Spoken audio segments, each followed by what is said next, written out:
Ladies and gentlemen, boys and girls of all ages, welcome to the Paranormal Portal. How you guys doing? Hope you're doing great. Thank you so much for being here with me and being on this incredible journey. As always, thank you so much for all the work you guys do spreading the word. Even now, I just look up in the YouTube chat. I see a new name. That doesn't mean it's a new person necessarily, but it's a new name, and that's always exciting for me. And we've been seeing a lot of new names lately, so thank you to everyone who's been spreading the word. And please, if you can, take a moment. Click share on this stream and share it out there to your followers as well. It would help us out a great deal. And please like and subscribe if you're not already.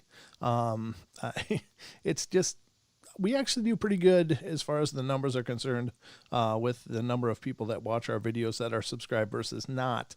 So that's cool. But, it's always good if new people are checking us out, and we always are excited to see this grow. And special hello to all of our TFR Live audience over on TFR, iHeart, TuneIn and TalkStream Live. Great to see you guys. Hope you're having a great night as well. Special thank you to Freaky Friday. I stopped over and checked out part of the show over there tonight. It was great to see him online again. I haven't caught him for a long time, but there in many ways the Freaky Friday was very formative for me in learning how to do a show, because Kev Baker's been at it for a long time, and he's a dear friend, and I spent a lot of time watching how he did it, how Chris and Cherie Geo did it, founders of TFR Live, and also the very people who brought the Paranormal Portal into the world in the first place. They gave me a platform in which to do this, and so it's always wonderful. But I learned a lot from those guys, so it's really an honor to be on the same schedule, along with those wonderful people, and on the platform that Chris and Cherie founded. So very cool. And of course, we're out on YouTube as well. If you're not seeing me, you could head over to youtube.com/paranormal portal and watch this live if you choose. Otherwise, you want to just kick back and listen, you can do that on YouTube as well, or you can do it at tfrlive.com. and listen to the live stream, which is probably what you're doing now, or on iHeart Radio, TuneIn, and TalkStream Live on the Truth Frequency Radio channels on those platforms, respectively. So, got some good news right off the bat. The phones are working tonight, so we can talk if you want to. We can talk. I'd love to hear from you. If you have something or some input of your very own that you'd like to bring to the table, or some experience of your own that you'd want to talk about, that somehow is, at least it's part of what we're talking about, that'd be great. If you have another experience in the paranormal that you'd like to talk about sometime, please email me at paranormalportalradio@gmail.com. I'd love to talk to you and possibly have you as a guest on the podcast, which is another part of the Paranormal Portal, which is we are a podcast. This isn't it. So we sometimes take YouTube shows and make them into podcast episodes, but the podcast is generally its own show. So a lot of people are like, hey, I was over on YouTube checking out your podcast. Like, oh, actually, that's not really our podcast. That's just our live stream. And, that's a whole different show. So oftentimes I'll be talking to listeners who have contacted me about experiences of their very own, or other interviews that I've had the pleasure of doing and being part of. So that's a great show. It's about an hour long, and it's on all the major platforms. So if you're looking for a new podcast and you haven't already checked out the Paranormal Portal, please give us a shot. Hopefully you'll like it, and you'll continue to spread the word about that as well. And if you're listening to our podcast and you're on iTunes, or if you're on Stitcher, or any other platform that has ratings, please give us a rating. It would really help us a bunch. If you're enjoying the shows, please take a moment and give us a rating, because, I know I use ratings quite a bit. Whether it's I'm shopping for something, or if I'm just going to check out a show, I will spend the moments or the minutes and go through the ratings and see what are people saying. Because sometimes ratings can be cruel and heartless, but other times they're just really good insight, without wasting a lot of your time on shows that maybe you don't want to. And maybe this, not to say that my show is awesome, but, whatever you feel. But, ratings do help. So it would be greatly appreciated, especially on Stitcher, where we're much newer on the Stitcher platform than on like iTunes. We've been there since day one. So anyway, enough of my laundry list. I guess we got a great show. Not I guess. We do have a great show. I have a great show lined up for you guys tonight. And we're going to get into a topic that we really haven't ever... We've brushed up against it several times throughout the years of doing the Paranormal Portal, but tonight we're going to do a bit more of that, and I'm talking about dinosaurs. And you know, if anything, in the years of doing the Paranormal Portal, there's one thing that I have I have tried to come to terms with, and it's the amount of things that people claim are out there. And that's not to say I'm not a believer. I do believe there's a lot of things out there. However, in the scope of doing the show, my paradigm is flexed so much, and I've come to believe that there's a lot more out there than even I thought. And I thought I was completely open to it, but man, there's a lot out there. And so I thought we'd get into a discussion about dinosaurs tonight. People are seeing, and by dinosaurs, I'm not talking just sharks and crocodiles or, you know, big snakes, things like that. I'm talking about perhaps Tyrannosaurus Rex, perhaps pterodactyls or pterosaurs or things like that, perhaps, you know, more, that people are seeing these weird reptilian-looking creatures that are way too big and seem to have stepped through the gates of time. So, and maybe they have. Maybe that's how they got here. But at any rate, that should be hopefully a fun time. And hopefully you guys enjoy it. And I found some great articles, a couple of great articles by our good friend Brent Swanser, who writes for mysteriousuniverse.org, and we'll be going through those later on in the show, or when we get to it. But without further ado, the first stop is always, anyone? Bueller? The news.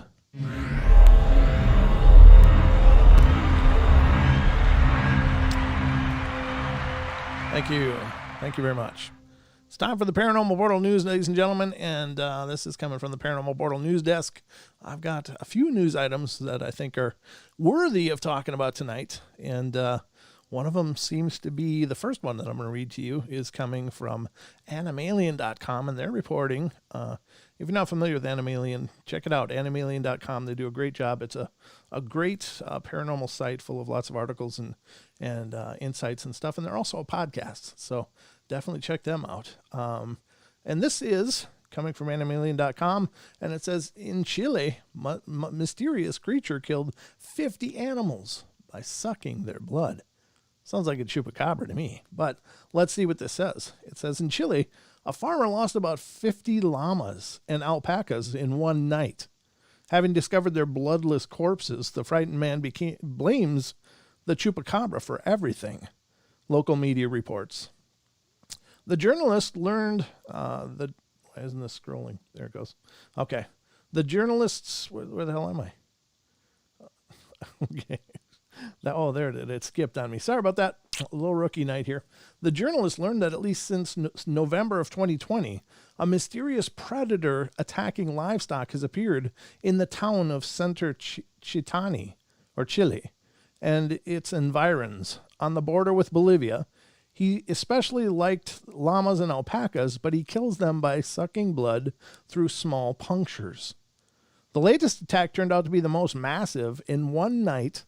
In just one night, a farmer named Juan Choque, or Choque, I don't know if that's Choke or what, but immediately lost a whole herd of 50 animals, including cubs, and the farmer assures that the blood was sucked out since no traces of blood were found near the corpses. Initially, local farmers believed the animals were killed by some evil people who took revenge on farmers for unnamed grievances. But now the majority are convinced that some evil animal or mythical chupacabra is to blame. The local description of the chupacabra is slightly different from the traditional one. People believe that it's analogous to a zombie that feeds on animal blood to keep itself alive. In an attempt to scare off a nocturnal predator, the farmer installed solar-powered lanterns near the pens with alpacas and llamas, which should illuminate the pens at night, but it is not yet clear whether such a measure will help. In the meantime, the local veterinarian examined the condition of one of the killed animals, and so far he could only report that he had not found any traces that they were killed by familiar local predators, like a cougar or a fox. At chest level, they have only 2 small holes, and there are no more traces. Obviously, blood was sucked through these holes, but a more thorough investigation is needed. Veterinarian Andre Nieto said. Also, in the pens with llamas and alpacas, not a single extraneous paw print was found. So that's a weird one, though, because it's 50 animals. How many pints of blood would that be?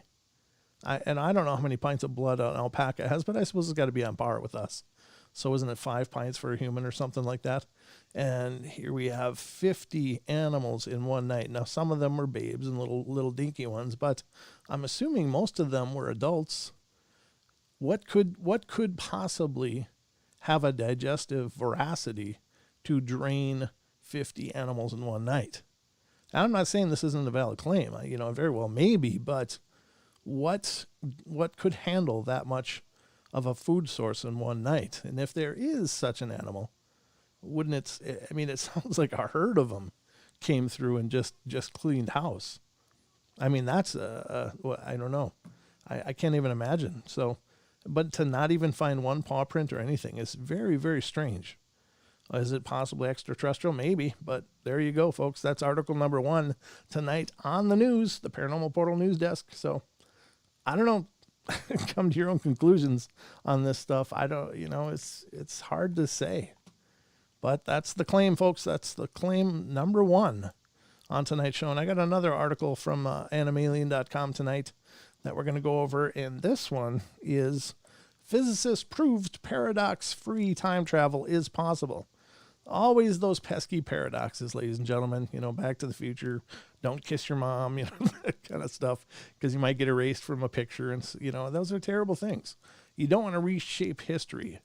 But here's a physicist that proves paradox time travel is possible. Paradox-free time travel. Okay, it says, to date, no one has ever traveled in time, at least not officially. But scientists do not stop and question of whether it is possible, at least theoretically. But scientists do not stop, and the question of whether this is possible, at least theoretically, is still actively discussed and studied by them. Okay, sorry, I butchered that first sentence.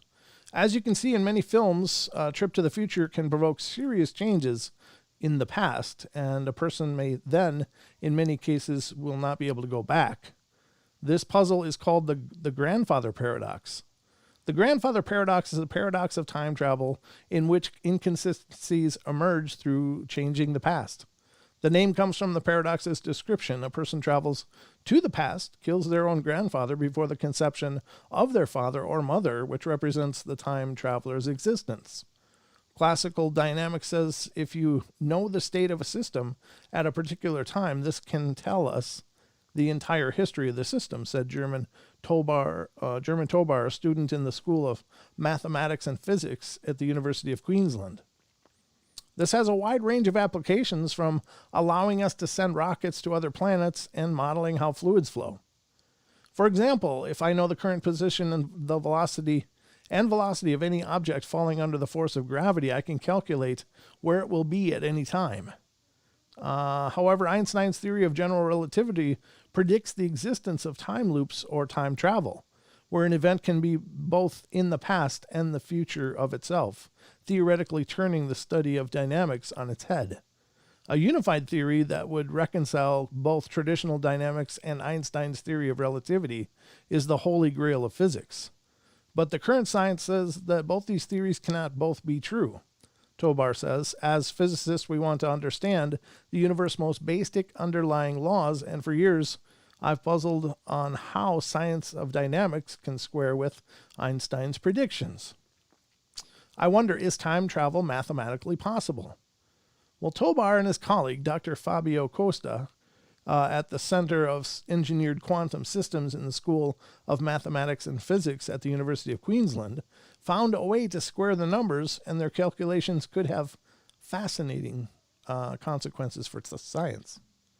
The math checks out, and the results are the stuff of science fiction, Dr. Costa says. Say you travel in time in an attempt to stop COVID-19's patient 0 from being exposed to the virus.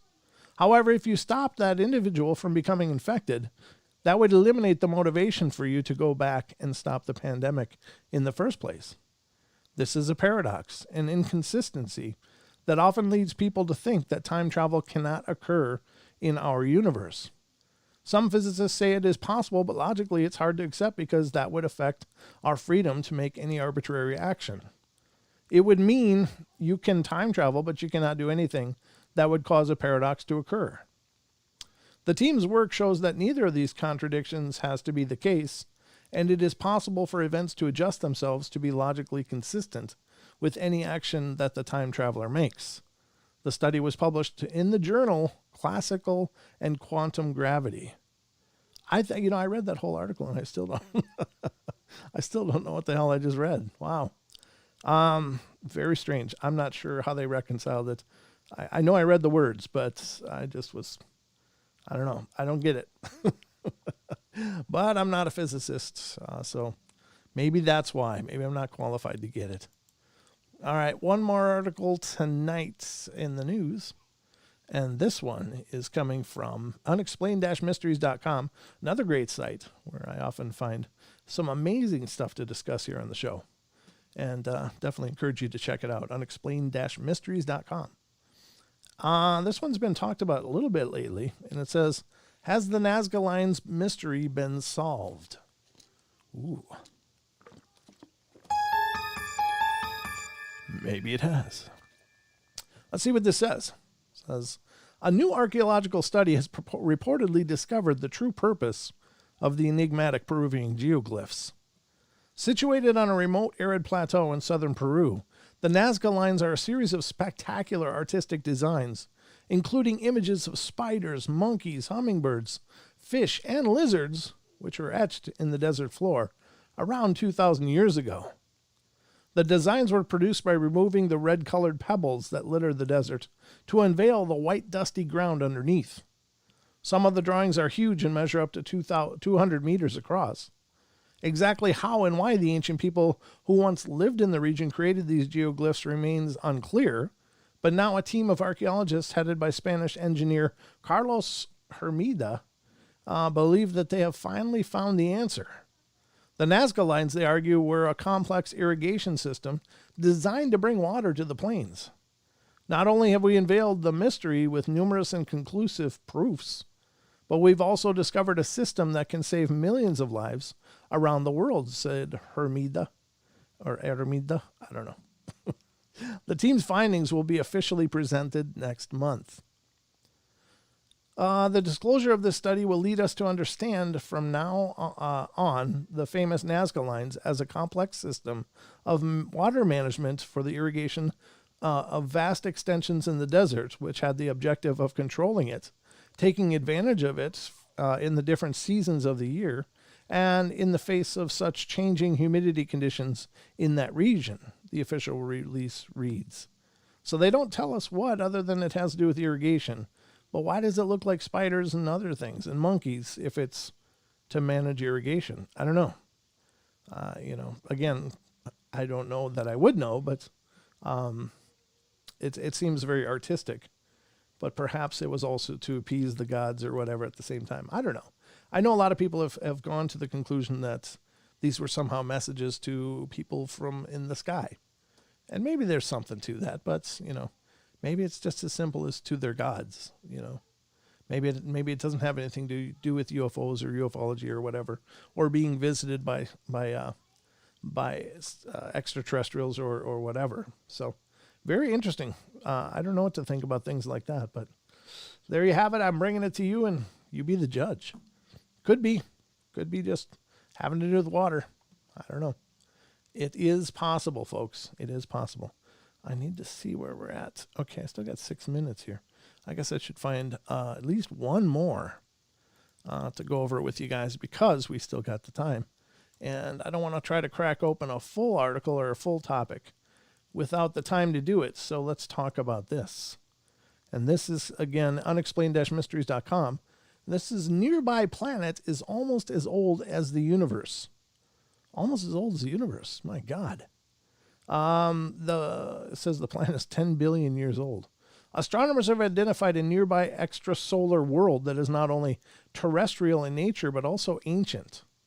Situated a mere 280 light years from the Earth in orbit around the orange dwarf TOI 561, one of our galaxy's oldest stars, this rocky world, which is around 1.5 times the size of the Earth, happens to be one of the oldest terrestrial planets ever seen at a whopping 10 billion years old.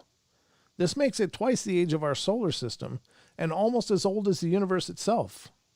Dubbed TOI 561b, the planet is unlikely to be able to support life due to its 10.5-hour orbit and the fact that it's tidally locked, turning one side into permanent ocean of molten rock. Oh my God. Despite this, it represents evidence that terrestrial worlds like the Earth can remain stable for a remarkably long time and provide some clue as to the ultimate fate of our own planet. TOI 561b is one of the oldest rocky planets yet discovered, said Lauren Weiss of the University of Hawaii. Its existence shows that the universe has been forming rocky planets almost since its inception 14 billion years ago. This planet opens up another possibility, too, given that it can take billions of years for complex life to evolve, as it did on Earth. Ancient planets such as this, under the right conditions, could be particularly promising candidates for life. There could even be alien civilizations that have existed for longer than our entire solar system. Oof. Now, when I'm reading that, I can't help but think of that planet, that prison planet I think it was on the movie Riddick. If any of you have seen that with Vin Diesel, there's this one part where it's like the landscape is cold and barren at night, but as soon as the sun hits in the morning, it's so instantly hot that the rocks start to just superheat and melt, and it just turns into a hellish wasteland. And so the prison colony is actually underground to be shielded from this. But I mean, there's no escape, right? Because where are you going to go? But that is really bizarre. I mean, that's what was going through my head when I was reading that. Now, if it is that old, it could very well have brought civilizations forth that have long since left and wandered the cosmos. 10 billion years is a long time. I'm not sure the window that we've been around. I know there's quite a bit of variation on the hypotheses of how long we've been around. But if you look at the advances of the last 150 years, we've done a hell of a lot in a very, very short time astrologically.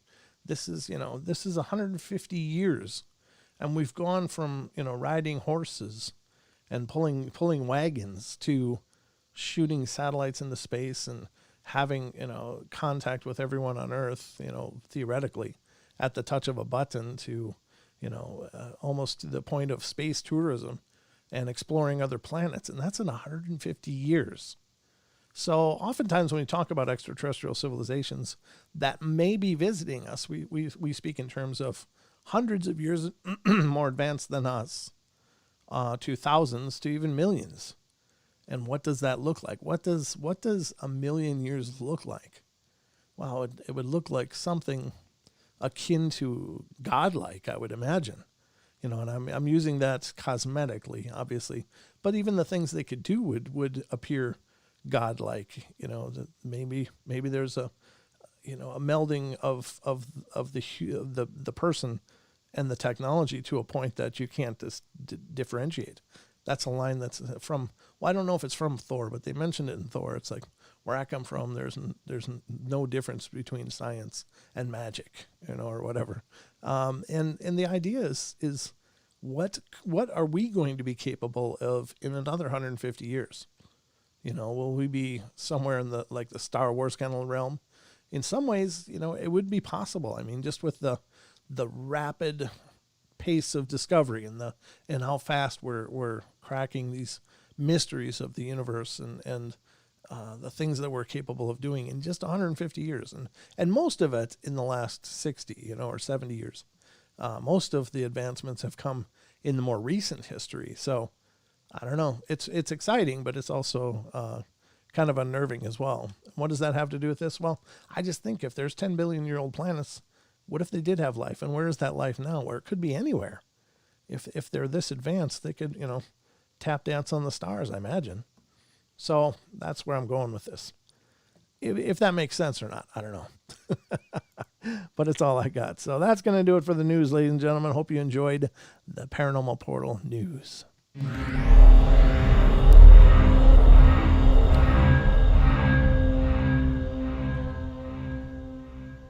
All right, folks, this is just a perfect time for us to head to break number 1 here. Now, we are on the networks, TFR, iHeart, TuneIn, and TalkStream Live, as well as our YouTube channel. So every half hour, we have to take network breaks because they do on the other networks. So stick with us. We'll be right back in just a couple minutes, and we'll continue our journey into the Paranormal Portal. So don't go away. I may be taking attendance, and there might be a quiz, just saying. All right, I'll be right back.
All right, ladies and gentlemen, second half hour is upon us already. We're cruising through the night. It's an epic journey, to be sure. Hope you're having fun so far. We made it through the news, and we've got a lot more to go. Remember, the phone lines are open if you want to call in and be a part of tonight's show. Please feel free to do so. You can call in by calling 720-923-0500. I had to think about it for a minute because it's like, God, I haven't been able to say that number for very much in the last month because the phone lines have been giving us hell here. But again, 720-923-0500. And we'll hope to hear from you. It'd be wonderful. That would be brilliant. So I got more stuff to read to you, more of this fun fest known as the Paranormal Portal. And got some UFO stuff here to go over as well. I found this is pretty dang interesting. Pretty dang interesting. Let me see. Where's the one that I really wanted? I mean, I want to cover all of them, but okay. So I as many of you know, I've seen a UFO really up close and personal. It was just floating above a pine tree that was in front of me, and I could see it in the infrared spectrum, et cetera, et cetera. It was just spectacular. There was no way for me to record the event when it happened, but it still is and will always be one of the most amazing moments of my life. And I wish there was some way that I could bring that evidence, could have recorded it and brought it to the table and said, look, world, here it is. This is what I saw. It's undoctored. It's real. It's out there. This is my proof. This is my contribution to the discussion. But unfortunately, there was no way to record. I could only perceive this event myself, and it'll always just be a personal experience. But I have seen them on other occasions, and it's a weird thing. I don't know if there's something to the fact that I don't know. I don't know for sure what it is. And here's the thing. If somebody has experienced one paranormal event, they seem much more predisposed to experience more of them after that initial one. Now, I'd had other paranormal experiences in my life, but I looked and looked and looked, never saw a UFO. And then the one day I saw it. And I've talked about it many times on the show here. I've given the interview many times to other shows that I've been a guest on. And it's my story. And there's, and I've very graciously, I've never had anybody come back and go, oh, that guy's full of garbage. He's so full of baloney. It's just fake. Nobody's ever done that I've seen. Maybe it's happened, but, because there's some people that don't want to believe. But, I know if I could have recorded that, I would have the Patterson-Gimlin film of the UFO world. I could show it to you, the world, and hopefully at least help some people find the truth that way. But they're out there. I have no question that they are. They are visiting us. Why they are, I don't know. But they continue to be, and maybe have been for all of our combined history and even prehistory. Maybe they're a part of this world some way, or maybe they're a part of us. Are we an engineered species from them? There's the arguments for that. There's the arguments that we've recovered craft and our technologies have developed because of this, and possibly, I don't know. I don't know what to think about a lot of that, but the point being is that there's some events that there's the personal events, and then there's the more widespread kind of events that really have helped shape the consciousness of this. And this article is 5 best extraterrestrial encounters in history. And this is coming from theculturetrip.com. Theculturetrip.com is where this article is coming from. And I'm going to read that to you now. And it says, whether it's mysterious lights in the sky, little green men, or crop circles that appear overnight, people have been searching for evidence of extraterrestrial life throughout history. Sometimes, I forgot to shut off Alexa. You hear the Native American flute blowing in the background. Just consider it ambiance. Just consider it part of the mood. People have been searching for evidence of extraterrestrial life throughout history, sometimes written off as manifestations of an overactive imagination. Speculation about what lies beyond our world has occurred throughout human history. Some of it, nighttime fodder, abduction, probing, intergalactic warfare. Human fascination with extraterrestrial life forms might stray us from reason, but it will always be the subject of intrigue. I'm going to blow this up a little bit because, man, I don't know why. The bigger monitors I get, the smaller the print becomes. The first one is called The Pearl. And it's written in 1088. Shen Kuo's Dream Pool essays feature one of the earliest recorded instances of an unidentified flying object, UFO, in a passage called Strange Happenings. Kuo describes an orb-like vessel that hovered in the night sky over the Chinese city of Yangzhou. The vessel opened its door, and a flood of intense light, like sunbeams, darted out of it. Then the outer shell opened up, appearing as large as a bed, with a big pearl the size of a fist, illuminating the interior in silvery white. Excuse me. The intense silvery white light shot from the interior was too strong for human eyes to behold. It cast shadows of every tree within a radius of 10 miles. God, it almost sounds nuclear. The spectacle was like the rising sun lighting up the distant sky in woods in red. Then all of a sudden the object took off at a tremendous speed and descended upon the lake like the sun setting. So then it sounds like it went in the water. The event has been interpreted by modern ufologists, people who study UFOs, as an extraterrestrial event and is often referred to as the Pearl. Now, that's the first time I've heard of this. So I thought that was interesting, even as far back as 1088. And the reason I think that's interesting is because there are a lot of naysayers or debunkers that would like to say that, look, it's the B movies of the 50s that brought this whole flying saucer, UFO, aliens attacking thing into our collective consciousness. Following this, suddenly there's sightings everywhere. Well, of course there is. Well, this is long before the movies in the 50s, the B movies in the 50s.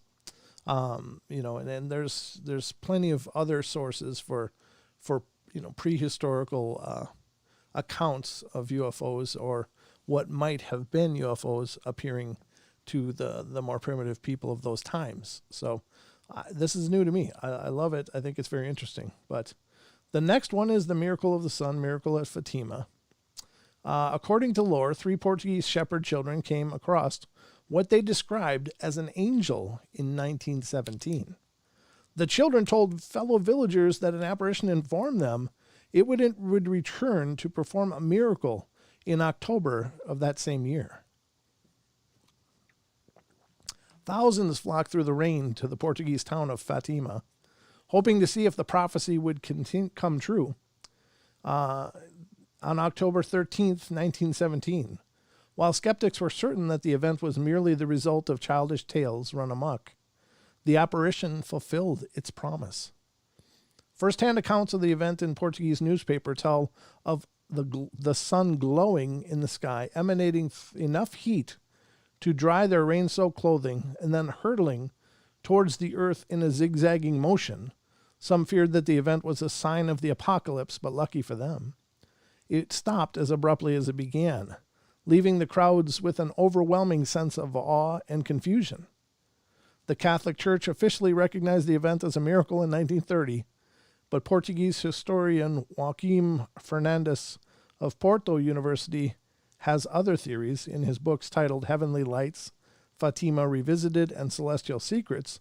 Fernandes theorizes that there is evidence to suggest that the people gathered on 13th of October 1917 actually saw a UFO. It's either the Mother Mary or the UFO, one of the two.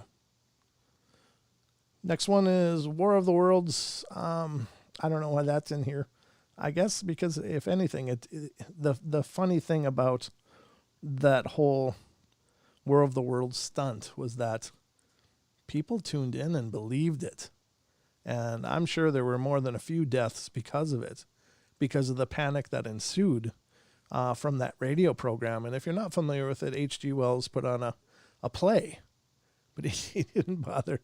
He did some preliminary, hey, we're going to do this on this date or whatever, but then they just did it. And they took over the radio station and they made it absolutely brilliant, as if it was this event that was happening and being witnessed. And they made it look like an unending news report of this apocalyptic event.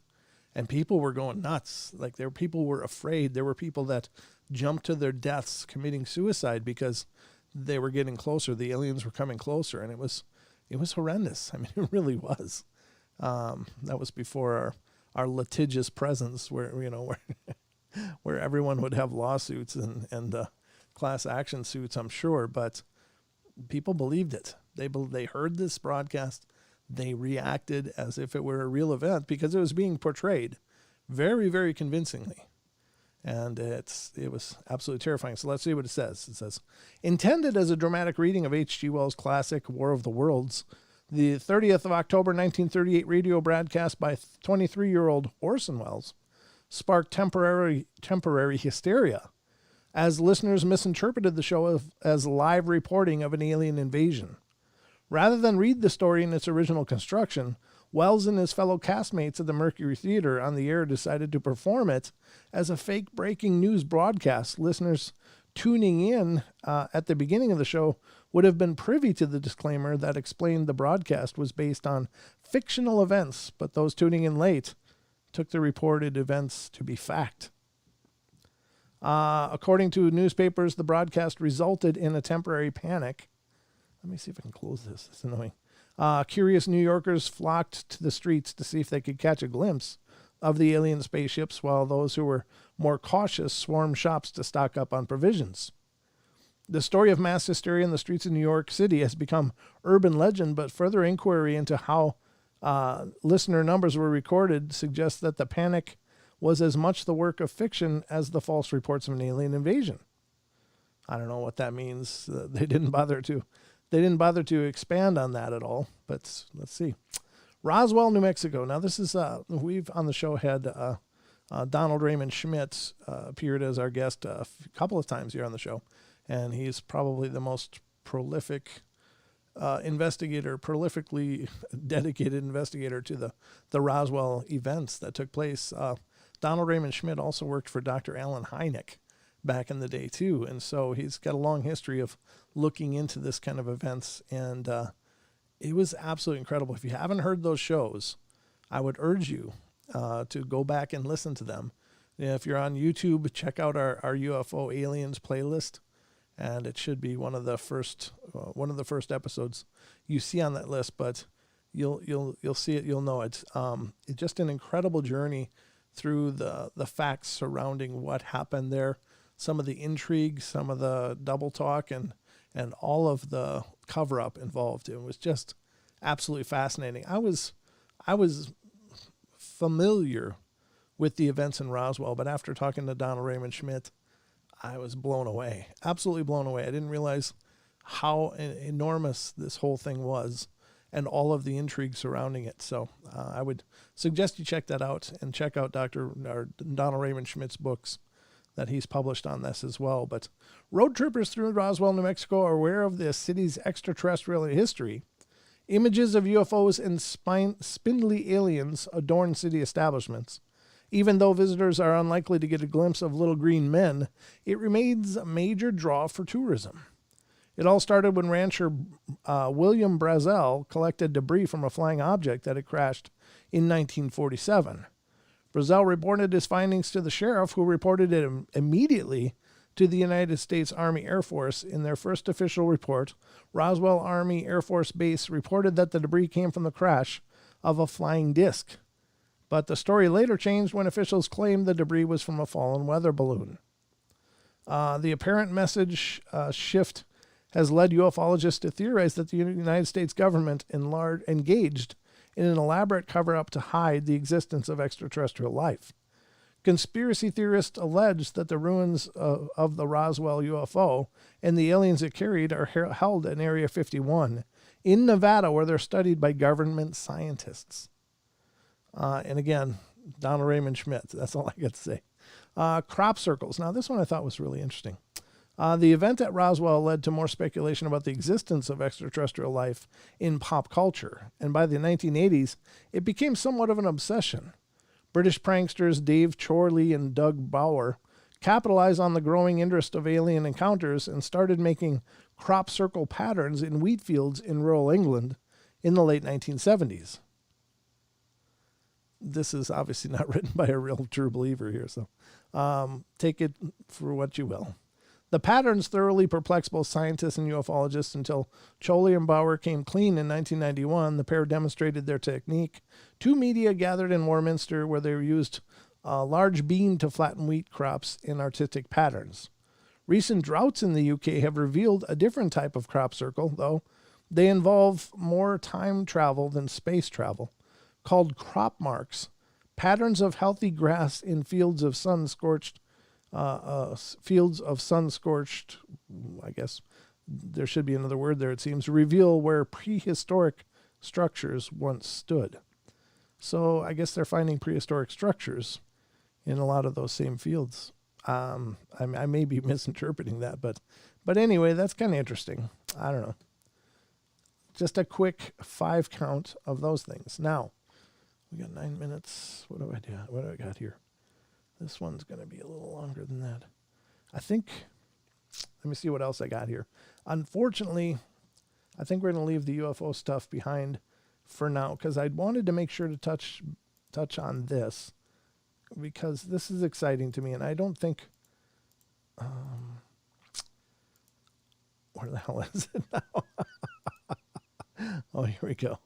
This is an article from mysteriousuniverse.org, and this has to do with the Thylacine. There's apparently new Thylacine sightings, and it's the Tasmanian tiger, for those of you who aren't familiar with the name Thylacine. But apparently, a woman has seen what looks like an adult Thylacine with a couple of pups running around on her property. So I wanted to bring this to the table as quickly as we could before the break, so let's get into this. And this is new Thylacine sightings with pups, and DNA professor discusses de-extinction. I don't know how much time we'll have, but rather than, let's see. Okay, so are we on the cusp of finally confirming that the Thylacine, aka the Tasmanian tiger, is not extinct but still roams Australia, breeding and growing in numbers, or are we on the cusp of de-extincting the species using a growing collecting of DNA samples and newly discovered data on how close the species is to wolves? Both possibilities were in the news this week with an interesting eyewitness report from Adelaide and a comment from a doctor working with Thylacine DNA. This is the sighting, which I was really excited about because we've had Dean Harrison talk about coming literally face to face with a Thylacine while he was Bigfoot researching, and we've of course heard from Ken Rotman, who's a regular here on both TFR and our YouTube page, and he has seen a Thylacine just not real long ago. And so it appears people are witnessing this, and not just these nebulous word people, but it's people we know at the show. And others have mentioned that they believe they're still out there, and I believe they're still out there. I love this idea that species have survived. And so I wanted to read at least a part of this article, and this is the sighting, the most recent sighting, which took place on the 21st of January, 2021. And it says, at approximately 6 a.m. Southern Australia time. I don't know what SA means for sure, so forgive me that. 2 days ago, a man leaving his home for work froze in awe at what he was seeing in the front part of his property in the Adelaide Hills when he saw what he could only describe as a female Thylacine with 2 young darting around very quickly about 6 to 10 meters away. He didn't have his phone on him at the time and was amazed at what he was seeing. The man's wife previously had told him of a large animal she saw at dusk approximately 3 years ago near a small dam on the property, and at the time he thought she was just seeing things. So it's apparently a mother with 2 young, which is exciting because that's a breeding population then. That's future generations, God, I hope they if they don't already have protections for them on the books, because, I mean, why would you have protections on the books for an extinct species? But if they're still out there, I hope they will do a great job protecting them. Neil Waters, the founder and head of the Thylacine Awareness Group of Australia, and one of the best-known seekers of the Thylacine, posted that eyewitness report on the group's Facebook page this week. The Adelaide Hills is a mountainous area of east of Adelaide in South Australia, with plenty of places for a rare creature to hide and to stay hidden. The darkness of the time, 6 a.m., and lack of photos or a video make the report non-definitive, so Waters contacted the witness for more information. Last night, however, when we spoke and I interviewed them both, it was clear he now has 100% belief in what his wife had witnessed, as he too is now seeing the unbelievable. A podcast of our discussion will be released soon on our YouTube channel, as well as Mark Taylor's report when he heads out there in the next day or so to set up trail cameras to get a handle on the area. More to come soon. Comments on the sightings are most positive and hopeful, and Waters added that this is a very telling piece of witnesses' testimony to one of them. The sighting time has no bearing on the habits, I don't think, since they could be there more often but don't always get seen. The witnesses both claim that they have just heard weird noises of a screaming nature several times and just fobbed it off. The beauty of this sighting is that the husband saw the mother make the weird screechy noise. That part is rare as rare as rocking horse poo. Never heard that figure of speech before. That's awesome. And there's an image of a thylacine on this article. I'm going to copy this and put it over on our TFR group in case anybody wants to look at it. But that's really exciting. It's no longer science fiction. We have all the tools to do it. It would just take too long. This is rare indeed, so we'll anxiously await further investigation of the area. In the meantime, University of Melbourne professor Andrew Pask expounded on his recent research of ancient wolf remains and ancient thylacine, aka Tasmanian wolf, DNA, which showed an amazing similarity from embryos to newborn pups to adulthood between the otherwise unrelated species. It's no longer science fiction. We have all the tools to do it. It just takes so long. We're really fascinated with learning more about the biology of the thylacine. It is really different to any other marsupial. All of this does actually contribute, and I really hope one day that tech becomes cheap enough and available enough to de-extinct the thylacine. We wouldn't even considered this 10 years ago. Now, there's also some research going on over there that has to do with DNA collections, and I thought that would be mentioned in this article. And maybe that's one of what this professor's working on, but apparently they've got these devices set up through different areas where reports have come in regarding people seeing these things. And I don't know if they can actually extract DNA from air samples or what. That's what it kind of sounds like, but there's apparently an effort to do just that and perhaps reestablish the fact that not only could they be out there, but they are out there and they're surviving and thriving. I mean, to me, this kind of stuff is really exciting because I don't think anything is more, well, there's of course many things more, but not much is more painful than knowing that our misuse of the world may have beaten several species to the point of extinction where they just could not survive any longer in our presence. To me, that just feels like an open wound kind of thing. Like, like we're careless or we're just not taking care of things here like we should be. Now, I'm not telling everybody to go hug trees and stuff, but I think we could do a lot in the measure of living more responsibly and in balance with the world around us. I don't think anybody would disagree with the fact that, we've left our mark here in the world and not in very good ways in most cases. So the fact that, when people first came to America, when I say people, I mean the European, wave that came through. A lot of the water sources in America were drinkable. Like you could drink pretty much anywhere you went. You could draw water from streams. If they look clear, you could drink them. Now, maybe those people had more robust digestive systems than we do now with our processed foods and diets and stuff. But it seems like it was, probably not full of chemicals or any other fallout from our modern age. So we've had an impact. And so it's kind of cool to think that something survived. Something made it through us and despite us. I'm really encouraged by that. So here's to hoping. I guess hopefully we'll hear more in the near future here about what's really going on. But we are about to go to our hour break, ladies and gentlemen. That means we are just 1 hour to go. It's flying. We're going to get into 2 articles by Brent Swanser regarding seeing people encountering both a Tyrannosaurus and a pterosaur. Pterosaur is a flying dinosaur.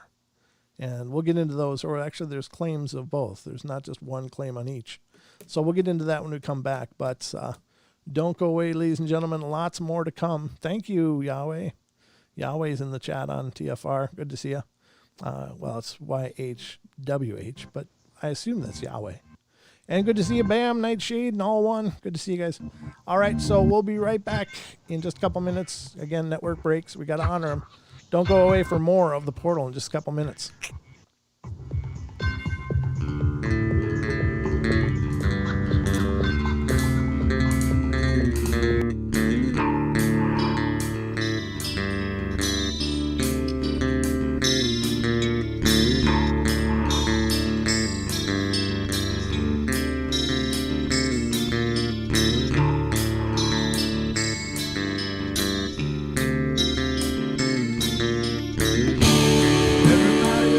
Play their games. Everybody loves to place their bets.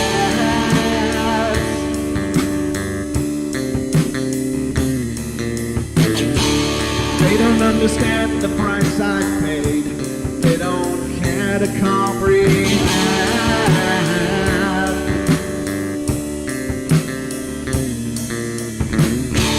Trace their lines upon my body, dripping scars across heart.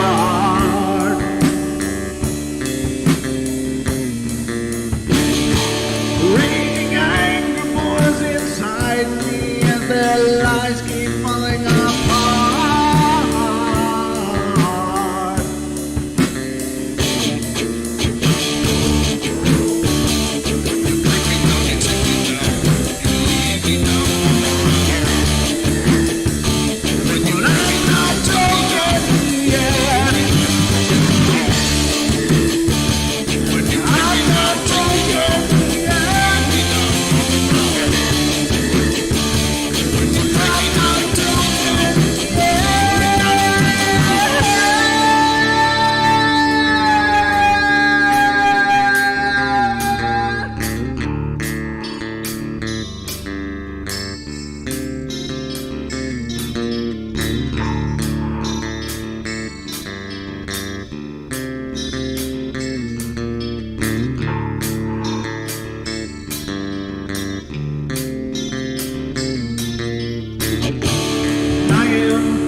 Yeah.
Well, she's the closest thing to that. Poltergeist are usually associated with an individual. Hauntings seem to be connected with an area. A house, usually. Poltergeist disturbances are of fairly short duration, perhaps a couple of months. Hauntings can go on for years.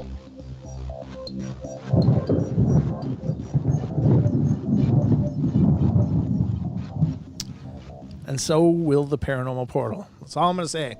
Welcome, ladies and gentlemen. Hour number 2 is upon us, and we are cruising through the night. We got a lot to go yet. I got a lot to cram in to this last hour, but hopefully we'll get through it and do okay.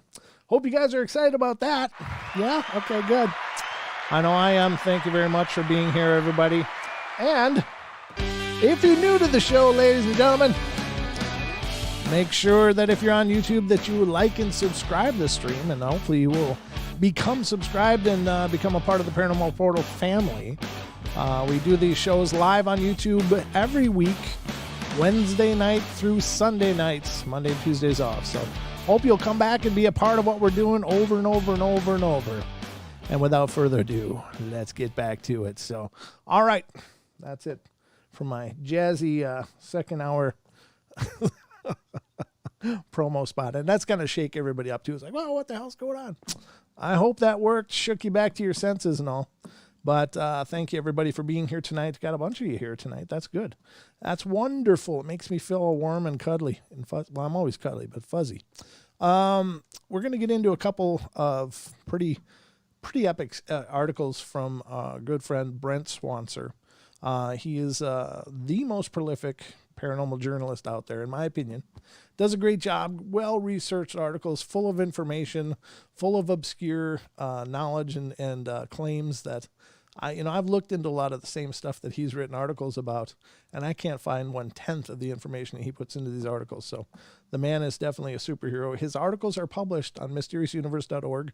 I would suggest checking out mysteriousuniverse.org whenever you can, because if you're a fan of the paranormal, the 4D, and the supernatural, you're going to find lots of amazing articles over there. And Nick Redfern's a contributing author over there, as well as Paul Seaburn, who wrote the Thylacine article that we went through just a little bit ago. So they're just on the cusp. They're on the cutting edge of everything over there with some of the best talent out there doing articles. So I hope you'll check it out. I know it's been amazing.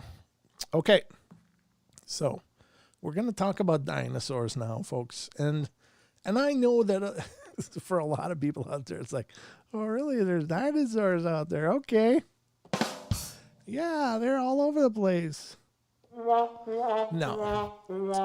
Now, a lot of people, when they think of modern dinosaurs, they think of sharks or crocodiles or some surviving species that may have had did have its origins in the ancient past, in the Jurassic or Cretaceous or whatever periods they were most prolific and were brought into existence. But I'm talking about claims of like T-Rexes in Texas.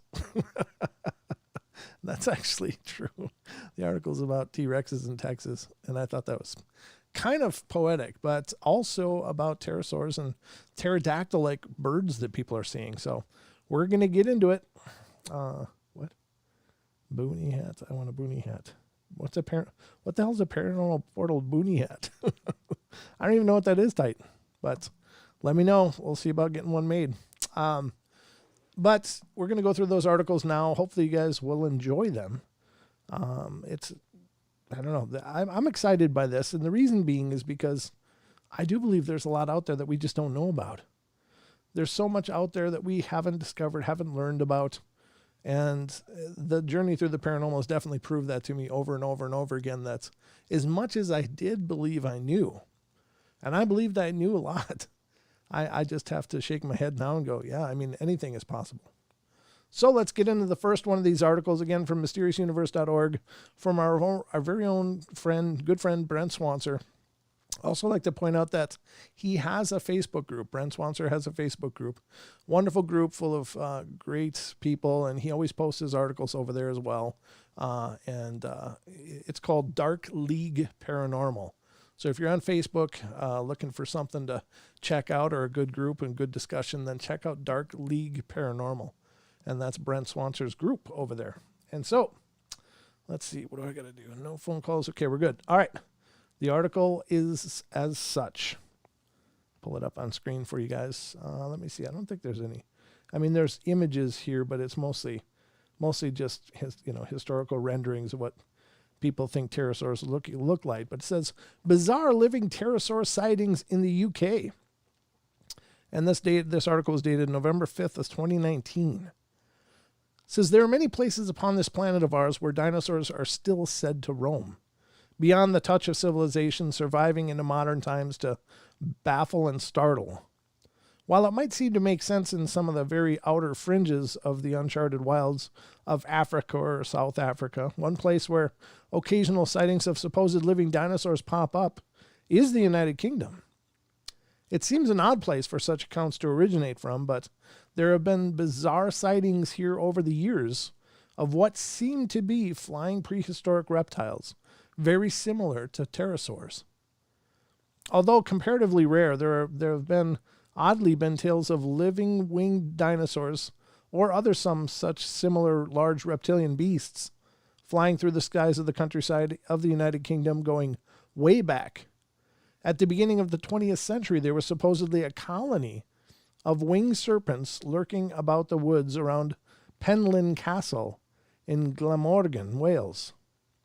The creatures were known to fly about in flocks, and although there are no modern sightings, there are still living witnesses who speak of them, such as one elderly resident named Marie Trevelyan, who says, "The woods around Penllyn Castle, Glamorgan, had the reputation of being frequented by winged serpents, and these were the terror of old and young alike. The aged inhabitant of Penllyn, who died a few years ago, said that in his boyhood, the winged serpents were described as very beautiful. They were coiled when in repose and looked as if they were covered with jewels of all sorts. Some of them had crests sparkling with all the colors of the rainbow. When disturbed, they glided swiftly, sparkling all over, to their hiding places. When angry, they flew over people's heads with outspread wings, bright and sometimes with eyes too, like the feathers in a peacock's tail." And he said it was no old story invented to frighten children, but a real fact. His father and uncle had killed some of them, for they were bad as foxes. They were bad as foxes for poultry. The old man attributed the extinction of the winged serpents to the fact that they were terrors in the farmyards and coverts. Many more modern-day accounts have been collected by researcher Jonathan Whitcomb, who brings us several reports from the UK. In October of 1996, a man was camping out with friends in the Lake District of England between Little Langdale and Coniston when he saw outlined against the moon frosted clouds, a dark shape moving along at a good clip. He at first took it to be a balloon, but focused on it, he could see it was in fact undulating slightly, and that it resembled a manta ray fish but with a short tail. He could also notice that the undulation he had noticed was caused by the flapping of the wings of these things' massive wings, which were estimated as measuring around 35 feet from tip to tip. That's a huge, huge wing. Whitcomb also produced several odd reports from the countryside of Shropshire, England. One of them was related to him by a witness who says she had her encounter as recently as 2017. The witness claims she lives in the small town of Whitchurch, the oldest town in Shropshire, and located right near the border of Wales. The unnamed witness claims to live near a wilderness preserve area, and that she is very familiar with the birds of the area, as many species live in the region or pass through.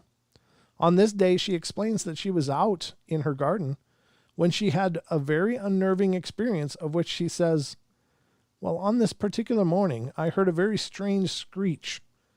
I say strange, as I've never heard it before. and it was very loud, almost resounding. I could hear it getting closer and closer across the way from behind the trees. I was curious as to what the sound was, but nothing prepared me for what I actually saw.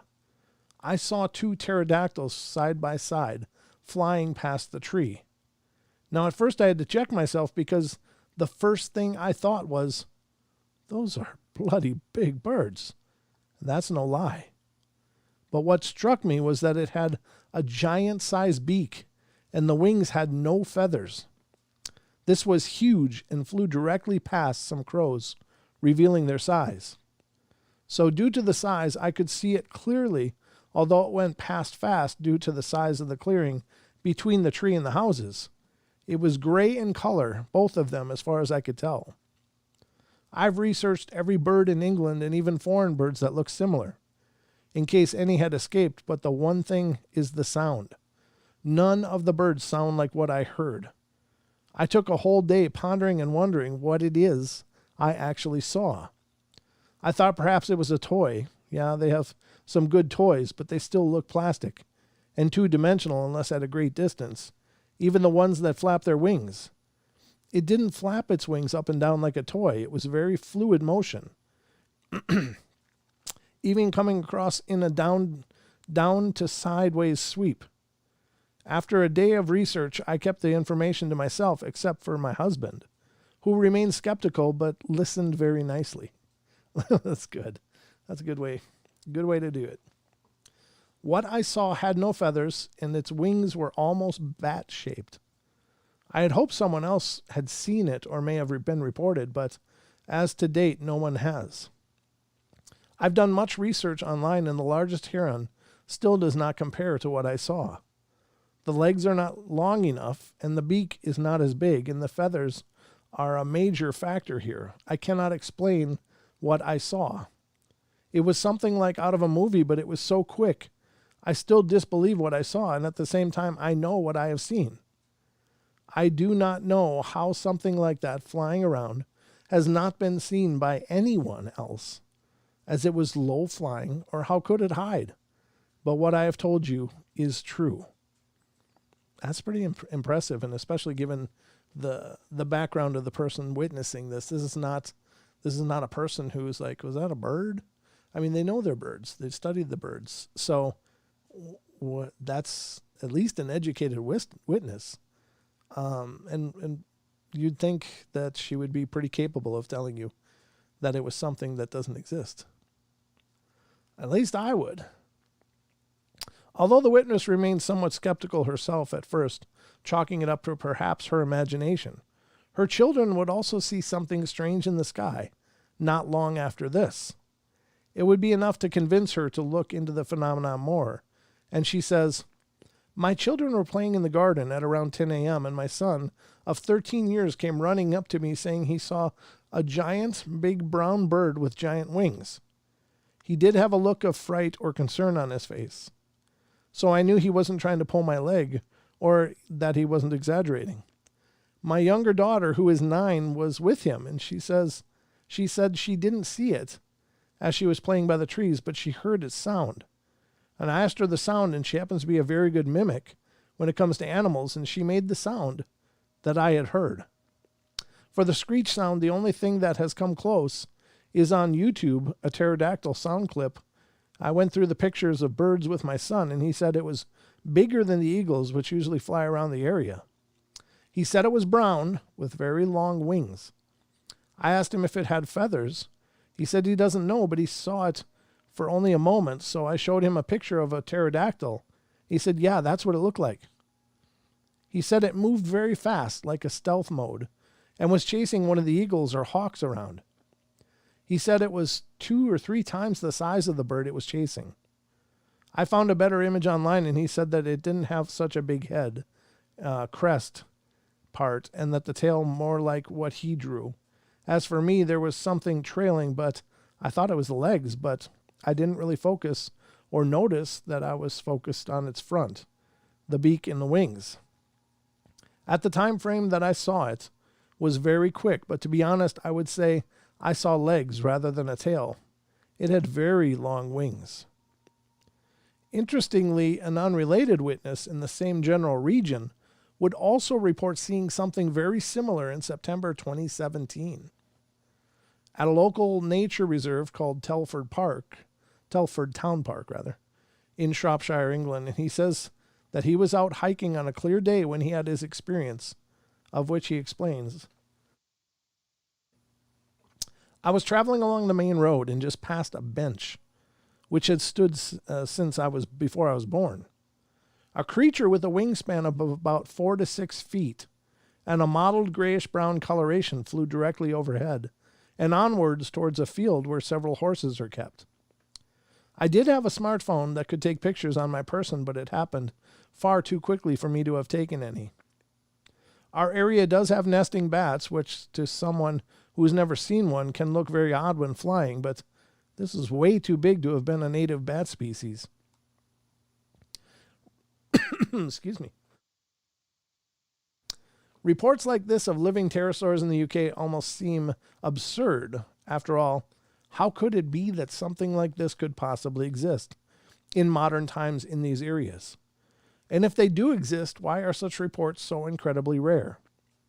What are these people seeing? If this is misidentification of known birds or bats, is it just tall tales? Could there really be something to it all? One theory is that these are not representative of a real flesh and blood animal at all, but rather something interdimensional in nature, or perhaps even what is called a zooform. The term zooform was first coined by cryptozoologist Jonathan Dowes in 1990 and describes any sort of entity that physically appears as a real animal, but rather than being corporeal, they are something perhaps more supernatural in nature, such as ghosts or a tulpa, a thought form conjured up by the power of the mind. The zooform has been an explanation for a wide variety of truly outlandish sightings in cryptozoology, so could it be that this has some connection to the cases that we've looked at here? Whatever the case may be, these are some highly odd reports from perhaps one of the last places one would expect sightings of living pterosaurs still ruling the skies. Man, that's something. It did sound like there was quite a bit of variety in the sizes witnessed, though. She seemed to think something was much bigger, and yet the next report was something much smaller. 4 to 6 feet or 6 to 8 feet wingspan is more in the realm of a large raptor or maybe an owl or something of that nature. So that's not unheard of, or even a crane or something else. But the 30-some feet or whatever, that's a whole different game. That's terrifying. But, the thing with those kind of reports, the part that's really tough for me is the fact that how do they survive? I mean, do they just survive on fish and maybe, as they were suggesting, that around that castle, they would attack chickens and stuff? Well, I'm sure they would. That'd be pretty easy fodder for, any flying predator, because chickens don't really fly that well. So that makes sense. But I've often pondered this. It's like, where are these things coming from? How are they getting here? I don't believe they're always here. I don't, because this is something that probably has the brain about the size of a peanut. And it's not going to have this real in-depth knowledge of, avoid people. Don't let them find the bodies, much like we attribute to Bigfoot and Dogman and such like that. So we assume that they tend to they're dead. But these pterodactyls or pterosaurs or whatever are not going to have that kind of cognitive reasoning. So when they die, they'll die wherever they are. They'll just die and fall to the earth, and the other ones will go, well, that one's dead. More for us, or something like that. Whatever the dialogue for pterosaurs is. But my point being is they're not going to bury their dead. They're not going to disturb the bodies or dispose of the bodies. Perhaps they would feed on the bodies, but still there would be something left in order to glean some information from. And the fact that there's nothing, well, if they are coming from some kind of time bridge or time portal, coming out of an ancient age to our current time. Then there's differences in the atmosphere. The prehistoric world that we live on, in this prehistoric state, the oxygen level was much higher. And I would imagine that would be a pretty pronounced shock to anything that survives by breathing. You know, if there's so much more air in the world they're from, so much more oxygen content in the atmosphere, than to come here where it's much less than it used to be. How would they survive that? How would it continue to fly or even continue to be conscious? Because it would be like oxygen deprivation right now, boom, to a significant percentage. So it would be a very big biological shock. And you'd think they would just fall unconscious from the sky because of that drastic change. It's much like altitude sickness for people. And that doesn't happen either. So they're not dropping dead, and people aren't stumbling all over the bodies here and there. They're just here, and then they're not. But if they were multidimensional, how would they adjust to the oxygen differential between the timelines, or multi-time distorted or whatever? I don't know. I don't even know how to state most of my thoughts on this. But my point being is that there's a lot of curiosity here. There's a lot of mystery in this history. Thank you very much. I'm here all night, folks. I'm here all night. But interesting article all the same.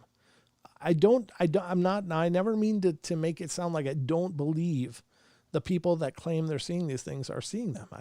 I believe people are seeing what they claim to see for the most part. I think that there is some people that have confirmation bias and they just want to see something. You know, it's like anywhere on the internet you go and you look at submitted pictures. Tell me what you guys see. You know, and it'll be this picture of a living room, and it'll be just a picture of a living room. Be like, no, I see that shadow by the door there. I get a creepy feeling. Anybody get a creepy feeling? Well, there's those people that are sensitive enough to pick up on that, but then you get pictures of shrubs where people are creating faces and stuff, and that's may or may not be something. It's hard to quantify, but it certainly can't stand on its own merit as proof, just because it's far too easy to just say, no, that's just leaves and discolorations creating the pareidolia that you're seeing. And so, I don't know. But these people are seeing something, and include, you know, the witnesses that Brent Swanson mentions in this article seem to be, you know, reasonable and at least knowledgeable people to have a basis for credulity, for being credible. So what is it they're seeing? I don't know. How are they seeing it? I don't know. But it's just the problem of the more that we learn, the more questions we have. And I don't know. I wish there were more answers. I really do, because if we could start to drill into this a little bit and understand the dynamics behind these phenomena, maybe we'd better understand the world around us. You know, that would be awesome. But I don't see that happening anytime soon, because there's no way to answer these questions. There's no way to follow these things to their conclusion. They're just mysteries. But they're very cool, and we love mysteries here on the portal. That's how we survive. We're going to go to our last break here in just a minute. I just want to take a moment before the break and just say, if you're listening on TFR, iHeart, TuneIn, and TalkStream Live, to make sure to stick around, because Paisley Wild will be coming up next with the spaces between. And she always does a great job on her show, and she's a wonderful friend, and definitely support her if you can. She gets into paranormal, esoteric, paganism, just all kinds of modalities and ideas and wellness and health and living more balanced life. And she does a great job. So check it out. That'll be coming up next on TFR, iHeart, TuneIn, and TalkStream Live. And she will also be streaming her broadcast on her YouTube channel. When following her on TFR, iHeart, TuneIn, and TalkStream Live is the Duke with World Bigfoot Radio. So lots more yet to come. Fridays are hopping here on TFR. They're always hopping everywhere, every night, but this is our night.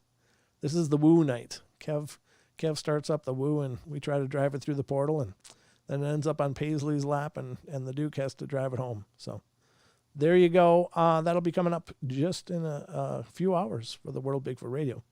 But Paisley Wild Show is 2 hours as well. So just to let you know, there's lots more to come. But we're down to the break. So Waiting for the bell. There's the bell. All right, folks, we'll be right back in just a couple minutes for the last half hour of the show.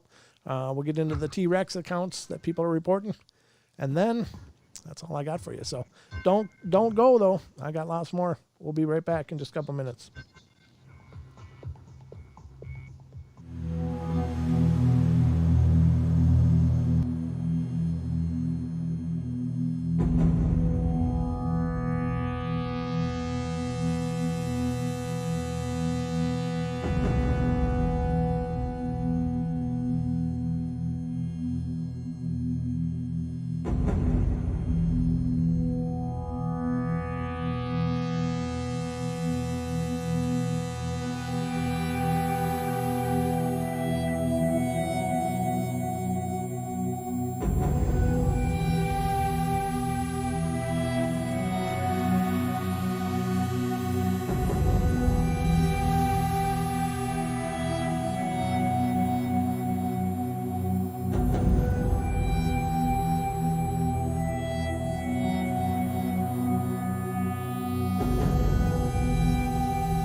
Ladies and gentlemen, I just got to finish my Tic Tacs. Hope you're doing good, though. I hope you guys are enjoying the show. We're down to the last half hour. Can you believe it? Man, this goes fast. It's a lot of work, doing the solo long shows and stuff, but I got to tell you, it doesn't matter how, if I've got people here or it's just me, it still just flies by. Pretty incredible. It's a time anomaly here in the portal, folks. That's all I'm saying. Thank you. Thank you very much. It's magical. I just love it. I just love it. There you go, Ethan. That was the Homer. I love doing Homer. All right, folks. 1.5 hour to go. We're going to get into take you home. Hey, I usually get dinner first, Aaron. I got an article left for you. This one should be good. This one, we've been talking about, well, we talked about several things tonight. We talked about UFOs. We talked about extraterrestrials. We've talked about pterosaurs. And now we're going to talk about T-Rexes that are apparently have been observed in Texas. The T-Rexes are in Texas, along with all my exes. Wait a minute. Now it all correlates. I'm just kidding. You got to laugh at yourself. You just got to have fun with it. All right. Let's get into this, though. This is another article by the very great and wonderful Brent Swanser. And again, check out his work. Check out his group on Facebook. His group on Facebook is Dark League Paranormal. And you can read his articles. And his articles are all posted on mysteriousuniverse.org. I'm just getting it queued up here because there we go. All right, so we're going to go into this article because I got to tell you, of all the things that people have claimed to see, the one that would frighten me the most would be a T-Rex running around. That's, I mean, what the hell is the motivation for something like that? It's not a real big thinker. It's just food. And it moved. I want to eat that. I don't imagine there's a lot of higher reasoning going on in this, but it's a pretty terrifying subject. If this is indeed out there, God help us all. But this is the article, mysteriousuniverse.org, from our very own Brent Swanser of October 24th of 2019, Bizarre Accounts of T-Rexes in Texas. So, let's see. Some of the strangest cryptid reports congregate around sightings of what appear to be some sort of living dinosaur stalking through the wild places of our world.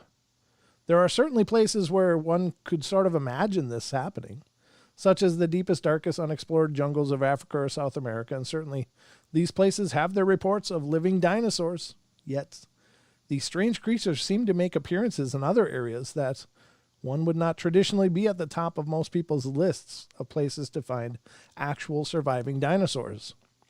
And one of these is the desert badlands of the U.S. state of Texas. Here in Texas, there have long been reports of something that seems very much like a T-Rex or other similar biped dinosaur. And the reports are just as bizarre as they are surprising.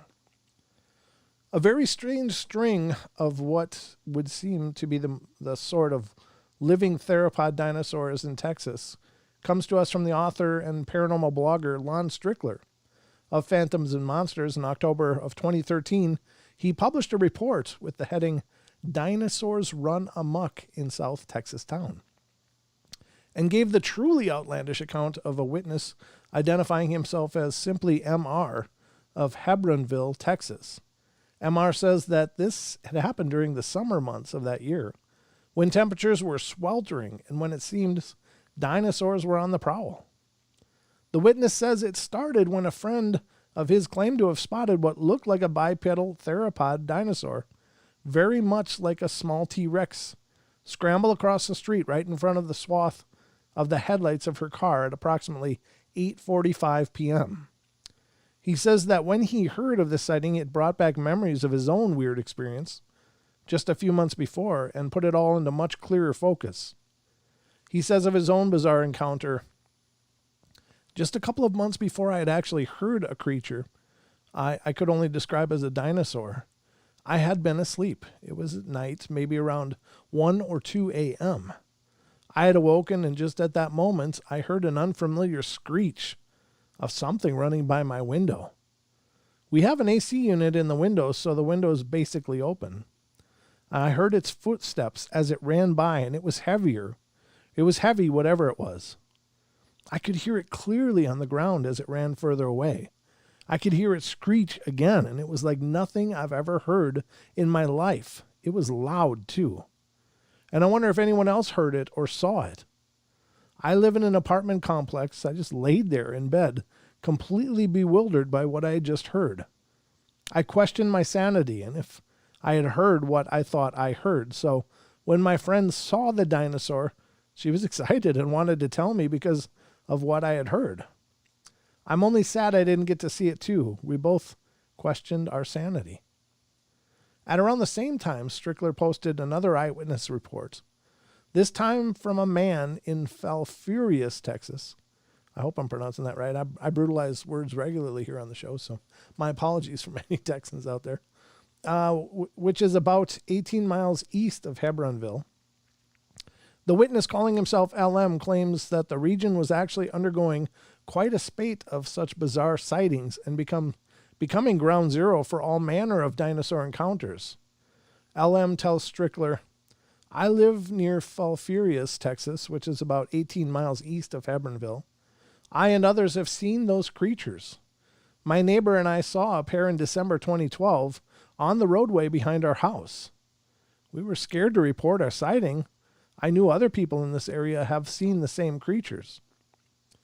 A family member from Sabinas Hidalgo in Mexico told me that he saw a big lizard the last time he visited us. He saw it while he was driving near McAllen, Texas. He described the same thing that we have seen. It was 2 to 3 feet tall, with a large head and a long tail. It ran on 2 legs that was very dark in color. The 2 creatures we saw were dark brown and walking quickly on 2 legs also. It was also about 4:30 p.m., and we watched them for about 20 seconds as they moved towards the dead end of the road. We got a very good look. For a few nights after that, we heard short shrills coming from the brush at the end of the road. A couple of weeks later, my son told me that he and his friends found many quail feathers and deer bones scattered by a tree in that same brush. I did contact a wildlife authority about the remains, but didn't mention what we had seen, and he said it was probably coyotes, though I have not heard or seen coyotes for a long time. Another neighbor lost a dog about the same time, and again, coyotes were said to be the predator. No remains were ever found. My husband was alarmed and had a high, heavy-duty steel link fence built around the yard so that our grandchildren and pets would be safe.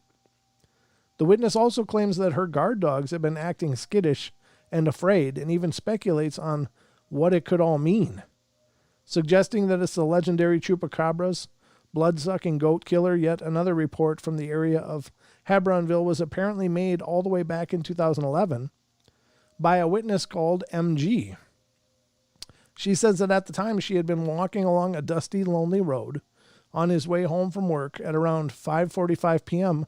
when he noticed something odd in the form of plumes of dust wafting up into the air from a nearby field as if something were running along there.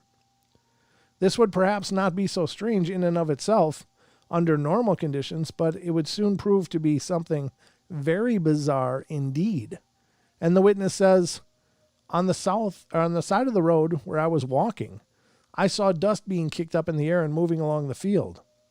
Then the trail of dust was heading towards the road in front of me. I stopped walking, not knowing what would be exiting at the road, and about 40 feet in front of me was what I can only describe as a little T-Rex dinosaur, about 2 to 2.5 feet in height. I mean, these are dinky things, aren't they? It didn't stop running as it dashed across the road into a smaller field. It was light reddish brown, stood on 2 legs, and had a long tail and was straight out as it ran. There's no way that this was a lizard known to live here. It looked very much like the photo of the toy I found online. No one wanted to believe me. My friends and family think I mistook it for another lizard, but I know what I saw. I do believe that there are very strange creatures around here. My ex-husband used to talk about huge birds and walking shadows that he and others would see on the ranch south of Hebronville. At one point, several cattle would go missing without a trace, and he would never stay there at night. Well, there's a picture. I don't think this is an actual picture, but I'll put it in the TFR chat in case Bam's over there and anyone else wants to check it out. I don't know if this is any accuracy to this or not. He said, it goes on to say, this could possibly all tie into other sightings of dinosaur-like creatures spotted in different areas of rural Texas, such as reports called into an episode of Coast to Coast AM on October of 2014. The witness, calling himself Dan, told of an experience he had as a teenager in the area of Midland, Texas, where he would often go out dirt biking with his buddies in the rugged desert scrubland, stretching out all around them. On one such excursion, he claims that they spotted what he calls a mini T-Rex, of which he says in a transcription of the call by Jamie Bryan, I remember seeing this thing, and it was probably about 2 feet high. It stood up on its back legs. It didn't have like fingers or like you'd normally see a T-Rex in the movies with 3 or 4 fingers. It had 1 claw. And now I remember we were running our motorcycles around and scared it off. I guess. It was greenish yellow, I think, in color, and never really thought about it, but I just assume it was some weird, lizard, and I remember it was about 2 or 2.5, maybe 2.5 feet high when it stood up. It had legs, or it had this egg-shaped dome. When it stood up, it had this egg-shaped dome. I don't know what that means. The only thing I can say is that it did look like a T-Rex. It had an egg-shaped face or head. Caller talks about an old Art Bell show where the caller described an encounter with the T-Rex. And there was 4 of us, and we were about 13 or 14 years old at the time. We saw it was crawling along on all 4s, and as we rode up on it, it reared back and had these little tiny arms. It looked like a little T-Rex. So I honestly thought I missed it, or it was standing, or I didn't see it right until years later when I heard that call on Art's show. It was angry. It wasn't happy that me and my friends were riding our dirt bikes in that area. From the site Frontiers of Zoology, there's another report of an apparent mini T-Rex from an unidentified witness who was interviewed about it by a site contributor named Philip O. Donnell. The witness says that he saw it in the wilds of southeast Texas and describes the creatures as a baby T-Rex, of which he says, I saw something that really changed how I view dinosaurs. I saw a baby Tyrannosaurus Rex, and it looked like a baby anyway. I thought maybe raptor, but no, its head was too wide. It even looked at me before running into the woods. I even slapped myself across the face to make sure that I wasn't dreaming. It was about 6 or 7 feet tall, and about the same from tail tip to little arms and head, and it was forest green with an iridescent look, much like oil. I saw it about 50 feet away as it was sunning itself in the last rays of the sun. It was sitting, it looked at me even. It was southeast Texas, Silsbee to be exact. It is near the big thicket on the edge, actually. I could even see the reptilian lips and above the teeth. Wow. So this is a bit taller, 6 to 7 feet, which still is not, when you think of T-Rex, that's very tiny, but I don't know, maybe it's some form of evolved T-Rex, right? It is interesting to note that Texas has long supposedly been the haunt of a cryptid called the mountain boomer, which are said to lurk mostly in the rugged mountain wilderness of the Big Bend region near Big Bend National Park. The mountain bloomers are said to stand between 5 to 7 feet tall and look like a miniature T-Rex with a bipedal gait, long tapered tail, powerful hind legs, and tiny forelegs tipped with sharp claws. Some reports mention large flaps of skin above and below the head. Above and below the head? How do you get flaps of skin above a head? Okay, and the creature is said to sometimes emit a low booming howl, which has been described as sounding like a distant rumbling thunder. These creatures are said to be mostly shy and elusive, but one report from the early 70s claimed that one actually ran a car off the road. Is there any relation between the reports we've looked at here and the mountain boomer? And what are we dealing with here? There are quite a few ideas on what could be behind the sightings of these mini T-Rexes in Texas, ranging from the mundane to the fringe. One possibility is that these are misidentifications of some other form of wildlife, although that doesn't seem to really add up or match up with what people seem to be seeing. What sort of animal lives in Texas that could possibly be mistaken for a bipedal dinosaur, other than perhaps roadrunners, which would probably be familiar to people who live there? It could also be that these represent a relic population of some sort of extinct species, maybe not a T-Rex per se, but some other small species of theropod dinosaur, or even a type of ornithopod dinosaur called an iguanodon. A bit odder is the idea that people are seeing something more interdimensional in nature, or even seeing scenes from the desert past somehow etched upon the landscape, which play out almost like a movie reel, sort of like ghosts from a long-lost past. Of course, there's much skepticism to be had with such reports as well.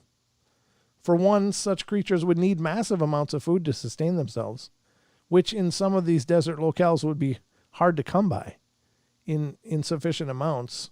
Some of the wilderness of Texas where these sightings have occurred is a moonscape of bleak desert wastelands, which does not seem to be ideal habitat for such creatures. There's also the inconvenient detail of which I have mentioned before in other articles on living dinosaurs, that these creatures simply did not look the way we imagine them to be from films such as Jurassic Park and other pop culture depictions of dinosaurs. For instance, it is now widely believed that many of these dinosaurs actually had feathers and were quite bird-like to some extent.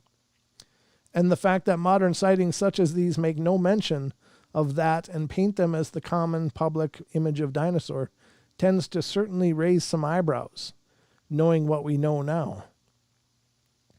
One way that this has been explained away is that perhaps these creatures are indicative of some sort of shape-shifting entities that can take the form of what is in their mind. But which is easier to buy, that these are shape-shifting spirits, or that people are just simply making these reports up? It's all really hard to accept that living dinosaurs could be roaming about the wilds of Texas. And yet reports like these keep coming in from time to time. Are these real dinosaurs, interdimensional phenomena, hoaxes and lies, or something else? It's really hard to say, but it definitely gives one something to look out for if you're ever in Texas driving along a remote and lonely road. You just watch out for all the X's.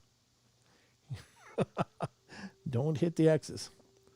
Well, I don't know, folks. I don't know what you think. Now, that is the first time I've read those reports. I am surprised, but also kind of comforted by the fact that they were much more diminutive. Because when you think of a 15-foot tall T-Rex, I mean, God, especially in Texas, that's going to stick out like a sore thumb anywhere.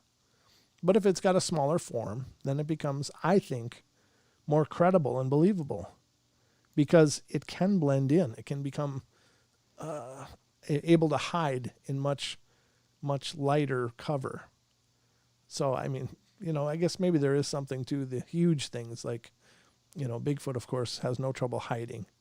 But then again, they're in a natural ghillie suit, so that doesn't seem too hard to believe. But wow, I don't know. Could they be, what about the idea that, is there a hollow earth? Is there perhaps some pockets of dinosaurs that survived subterranean for a long time and have worked their way to the surface again? I don't know. Could they have evolved and changed? Like, there is a biological predicate for this of things starting out really big and shrinking in size, possibly due to available foods and things of their surroundings, like after, for say, a comet comes down and wipes out most of the known world and food structures, then maybe that's a demand of evolution then. If there is indeed evolution, that in order to survive, you're going to need a lot less food, otherwise you're not going to survive.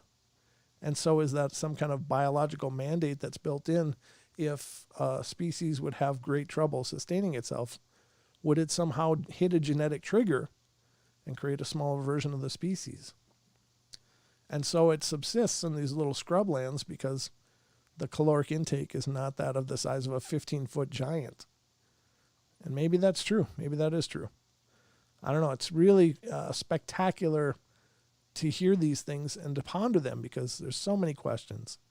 And there's so many things, again, we can't possibly answer, but we can explore and we can discuss and, think about.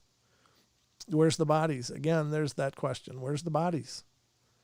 That's a tough one. Again, this is not an intelligent species, we don't think. Could they have evolved much more higher reasoning and learning? Maybe.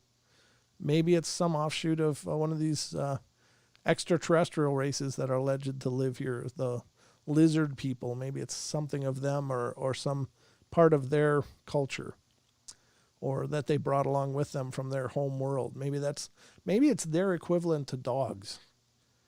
Really, what do we know? Could the reptilians have dogs or something like that and they look like little T-Rexes? Maybe. I guess it's anything. That's the thing. Any thought is just as valid as any other one. There's no one criteria for this stuff, and there's no one size fits all. So if you can think of it, it's just as valid because there aren't any experts, folks. Nobody knows what the hell's going on in any of this stuff. But if it's out there, if this is indeed real, if these are valid, absolutely factual reports, then something incredible is going on in this world. And wow, it just makes your head reel. Makes it spin, folks. But I hope you've enjoyed this journey into the Paranormal Portal. I have always a great time doing the shows and taking this journey with you. I hope you've gained some value in it and will continue to spread the word and let people know about the Paranormal Portal. We are very excited for this to continue to grow and to become bigger. I don't know what's going on with YouTube, but our numbers have been like up here, down here, up here, down here. And I don't know if that's a byproduct of all the upheaval that's going on with people being canceled and accounts being shuttered, or if it's just slowing down. Maybe it is. We're heading into a time of the year that has historically been a little quieter as far as, people watching videos and listening to podcasts and stuff. So it may be part of that, but we'll like gain 5 subs and then we'll lose 4 and then we'll gain 3 and then we'll lose 1 and 2. And, it's absolutely maddening to watch. So I'm excited for it to clear that 10,000 mark for sure. And we've been crawling really, really steadily towards it. It's just, sometimes it's like, it's just being dangled like a piece of meat. And I'm the starving dog, like reaching for it. So if you can help, that'd be great. Thanks. Great one once again. Thank you, Titan. I appreciate it, brother. Thank you all for being here, of course. I really appreciate it. It means the world to us here on the portal to meet all the new faces that are coming in. I hope you guys enjoy it. If you're new to the show here on YouTube, please hit subscribe, like it, ring the bell, and come check us out on other nights. We are live, again, Wednesday through Sunday nights here on YouTube. If you want to be a part of that, we are also simulcasting on TFR, iHeart, TuneIn, and TalkStream Live on Friday, Saturday nights for the 2-hour shows. So all that's coming up now. Don should be here tomorrow, and we'll get into the 2-hour show again on Saturday nights. So I hope you guys will be here for that. Come back, join us then. It's usually a bunch of good laughs. We have a great time, and I hope you guys will enjoy that as well. So Paisley Wild's coming up next, ladies and gentlemen. I don't know what her topic is tonight, but it's bound to be a good one, whatever it is. She always does a great job on her shows, so I'm sure you'll have a good time with that. That'll be directly following the Paranormal Portal. If you're listening on TFRLive.com or TuneIn or TalkStream Live or iHeart on the Paranormal or on the Truth Frequency Radio Network channels, that on each of those platforms respectively. So lots more entertainment yet to come tonight. I hope you take advantage of it. And then the Duke and World Bigfoot Radio comes up on TFR Live at 11 p.m. Pacific Standard Time, so 11 to 12. So there's still a lot to go, lots to take advantage of. But that's about all I got for tonight for you guys. Don will be here tomorrow. It's just he and I, as far as I know. I don't think we got anything planned. So for those of you that won T-shirts and such in the last giveaway, just know that they've been ordered. We're trying to get them and get them to you. That's always a very slow turnaround for us. So please be patient. We haven't forgotten about your winning T-shirts, and those of you that emailed me because you won the Paranormal Portal quiz, which so far everybody's won that's played. I don't know. Maybe I got to make it harder. Nah, I'm just kidding. We're not trying to get anybody to lose. We want you sporting the Paranormal Portal gear. All right, folks, you want to check out the Paranormal Portal gear, check out the Teespring site. Link is in the show description on YouTube. Check it out. You can get some really cool gear as well. But I love you all. Be good, be kind, be nice. Take care of each other. Help each other out. Find the magic in every day and remember to laugh as much as you can. Good night, everybody.